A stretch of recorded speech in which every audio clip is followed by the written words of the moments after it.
অবশেষে ফ্লিকারের স্বপ্নটা ভেঙেই গেল। শত জল্পনা কল্পনার পরও নিজের পুরনো বাড়িতে ফিরে আসার পরও তাহলে কি অফিসিয়ালি কোনো ম্যাচই ফ্লিকার খেলতে পারবে না, নাকি শুধুমাত্র একটাই কারণ বা একটাই অফিসিয়ালি ট্যুরের পর বাকি সবগুলা খেলতে পারবে? হ্যাঁ, আমি জানি তোমরা অনেকেই ভিডিওর থাম্বনেল দেখে অবাক হয়েই ভিডিওতে ক্লিক করেছো। হ্যাঁ, সেটাই আজকের ভিডিওতে তোমাদেরকে আমি বুঝিয়ে দিব। অবশ্যই আজকের ভিডিওটা শেষ পর্যন্ত দেখবা, কারণ ভিডিওর প্রত্যেকটা কথা এবং কি প্রত্যেকটা টপিকই ইম্পর্টেন্ট। তো চলো ভিডিও শুরু করা যাক। আর হ্যাঁ, একটা অ্যানাউন্সমেন্ট করে দিচ্ছি, আমরা কিন্তু আমাদের চ্যানেলের নাম পরিবর্তন করে দিয়েছি। এক্সপোজার হাবিব থেকে এখন হাইপার 7S হয়ে গেছে চ্যানেলটা। অবশ্যই যারা চ্যানেলটা এখনও সাবস্ক্রাইব করে নয়, সাবস্ক্রাইব করে দেওয়ার ভিডিওতে লাইক করে দিবা। যাই হোক, এখন থেকে কন্টিনিউ করার চেষ্টা করবো, অন্তত সপ্তাহ 2 থেকে 3টা ভিডিও দেওয়ার চেষ্টা করবো ইনশাল্লাহ। যাই হোক, আবার আসা যাক আমাদের মূল ভিডিওতে। তোমরা তো জানো, শত সমালোচনা আলোচনা বা যাই বলো না কেন, সব কিছু শেষে কিন্তু ফ্লিকার নিজ ঘরে আবারও ফিরে এসেছে। বর্তমান সময়ে তিনি EX-এর হয়ে খেলতেছে বা এক্সট্রিমএক্সের হয়ে খেলতেছে।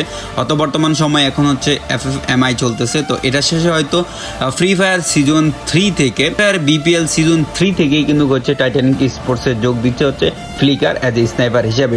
তোমরা তো জানো RH-K ফ্লিকার কেমন ছিল বর্তমান সময়, EXE ফ্লিকার কেমন একটা হাইপ চলতেছে বর্তমান সময়ে, তাকে অনেক প্রয়োজন টাইটানিক স্পোর্টসে, এটা আমরা আগে থেকে বলতেছি, এমনকি আমরা সেটা জানি। তো বর্তমান সময় কিন্তু ফ্রি ফায়ার BPL সিজন 3-তে যোগ দিচ্ছে।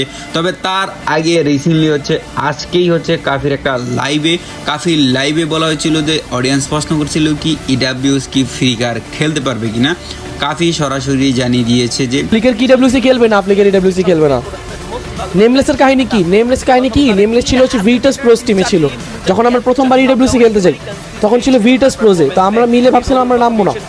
যাই হোক, তোমরা বুঝতে পারতেছো এই একটা মাত্র অফিসিয়াল কিন্তু অনেকেরই একটা স্বপ্ন ছিল, যা হচ্ছে ফ্লিকারের কাছ থেকে হাত ছাড়া হচ্ছে। তো আশা করি তোমরা বুঝতে পারতেছো যে ফ্লিকার কত বড় একটা সুযোগ বা কত বড় একটা চান্স মিস করতেছিল। যাই হোক, টাইটানিক স্পোর্টসের জন্য দোয়া রইল EWC ফ্লিকার ছাড়াই যেন ভালো কিছু আমাদেরকে উপহার দিতে পারে। এই দুইটা টিম যাবে, আর একটা টিম হচ্ছে SS স্টকস। তো তোমরা জানোই তো, এই দুইটা দলই হচ্ছে আমাদের বাংলাদেশের হয়ে খেলবো, তাদের জন্য দোয়া ভালোবাসা সবসময় থাকবে।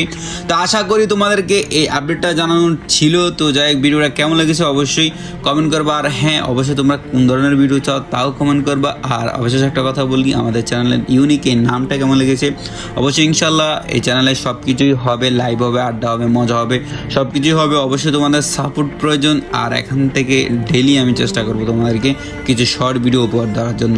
ভালো থাকবা, সুস্থ থাকবা। Till then, take care.